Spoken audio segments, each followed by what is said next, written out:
Hola a todos. Continuando con el diseño del fractal, el día de hoy vamos a mostrar el diagrama de flujo del algoritmo que se va a implementar más adelante. Para nuestro fractal, el fractal de Sierpinski, vamos a utilizar triángulos. Entonces, pues tenemos un inicio de programa. Le solicitamos al usuario que introduzca una profundidad del fractal, el número de iteraciones que vamos a hacer para graficar el fractal. Después de esto, pues verificamos si el usuario efectivamente sí puso un valor válido o ese valor es inválido. Entonces, si es diferente de -1, pues vamos a hacer una ejecución por el lado derecho. Si no, vamos a hacer una ejecución por el lado izquierdo y vamos a decirle: oiga, señor usuario, por favor introduzca una profundidad del fractal. Entonces, si la profundidad fue diferente de -1, lo que hacemos es primero hacer una asignación de variables. Le decimos que un lado va a tener 640 dpi y que la altura de esa pantalla va a ser igual a la raíz cuadrada de 3 por el ángulo dividido 2. Esa es la altura de un triángulo equilátero. Esto se comprueba con Pitágoras, pero bueno, no voy a entrar en esas demostraciones. Luego que tenemos esta parte, entonces hemos creado ya el triángulo padre. Después de que tenemos ese triángulo padre, digamos que ese triángulo padre sea un triángulo como este. Después de que tengamos ese triángulo padre graficado, lo que hacemos es llamar a una función que se llama triángulo equilátero, a la cual introducimos el lado y la profundidad. Si vamos a ver esa función, ¿qué es lo que recibe acá? Pues efectivamente recibe el lado, la profundidad. Asignamos la profundidad acá a una variable global dentro de este segmento de código, pues que más adelante acá es un subprograma, pero va a ser una clase en el código que vamos a realizar. Ahora, ¿qué vamos a hacer aquí?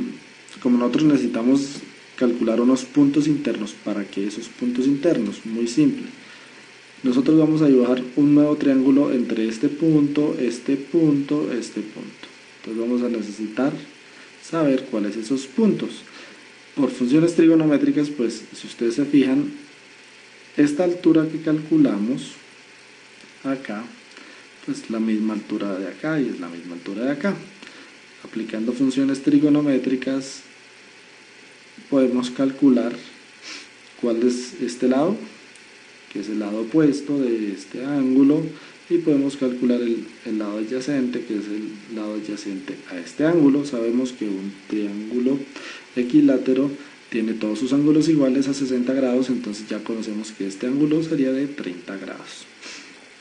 Entonces, si volvemos al código, entonces tenemos que la altura es simplemente la raíz cuadrada de 3 por el lado dividido 2. Tenemos que la altura por el seno de 30 nos da el lado opuesto, y tenemos que el lado adyacente es la altura por el coseno de 30. Entonces, ya teniendo esos datos, es muy fácil ir a calcular los puntos de ese triángulo. ¿A qué serían igual los puntos de ese triángulo? Muy simple. Entonces, llamamos a la función subtriángulo, la cual le pasamos el nivel actual en el que me encuentro, que va a ser 0. Entonces, el primer punto va a ser el lado del triángulo menos su adyacente. Tengo mal. Y va a ser el opuesto. Entonces, esto va a ser un punto. Aquí tenemos el segundo punto, que va a ser el adyacente y el opuesto. Y aquí tenemos el otro punto, que va a ser el punto medio del triángulo y la altura. Entonces, después de que tenemos puntos, se los pasamos a esa función pues vamos a llamar, lo corrigí aquí, vamos a llamar a la siguiente función que se llama subtriángulo, que va a recibir x1, y1, x2, y2, x3, y3.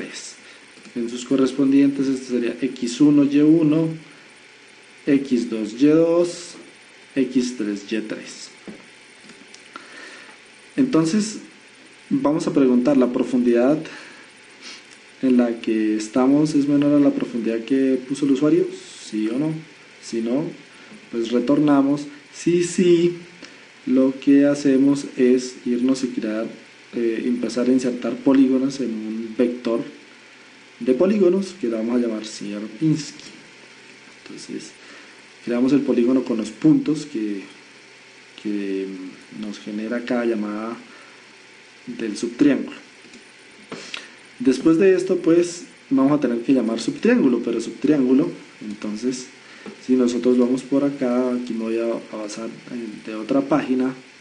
Nosotros, ¿qué es lo que hacemos? Tenemos un triángulo principal y ese triángulo principal dio origen a tres triángulos. A ver si lo vemos acá mejor.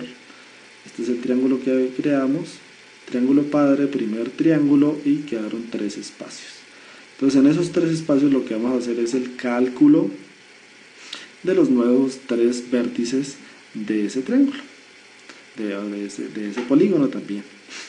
Entonces aquí nos explican, mire, ¿a qué sería igual a B3? Yo ya conozco A1 y A2, entonces sería A1 más A2 medios. Sí, efectivamente es el promedio de esos 2 puntos, sería B3.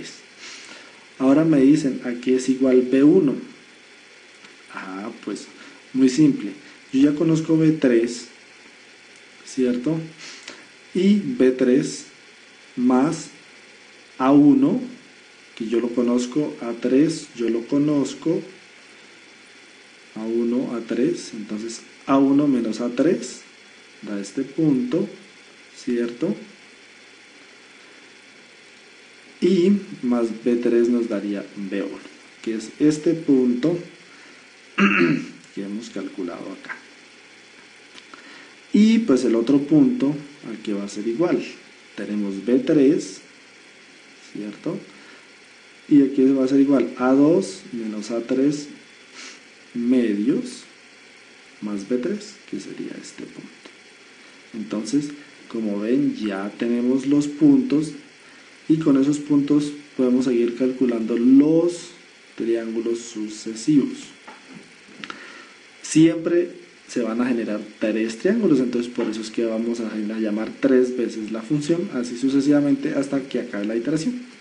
Entonces aquí está ya la representación de esas ecuaciones. Está una vez y si se fijan todas son diferentes, porque pues cada una se acondicionó a los vértices del triángulo a generar. Después de que termine esto, cuando ya diga no, ya mi profundidad ya pues no es menor, puede ser igual o superior, se retorna, va a retornar al siguiente programa. Este a su vez nuevamente pues ya va a volver a retornar porque yo solo he llamado aquí a subtriángulo, y este a su vez ya va a retornar a la función principal. La función principal va aquí a recibir un triángulo, o bueno, una cantidad de triángulos dentro de un vector de polígonos que van a ser pasados a la vista, y esta vista es la que se va a encargar de dibujarlos y presentárselos al usuario. Cuando termine, pues finaliza la ejecución de nuestro programa, de nuestro algoritmo. Bueno, queridos amigos, esto es la parte del diagrama de flujo.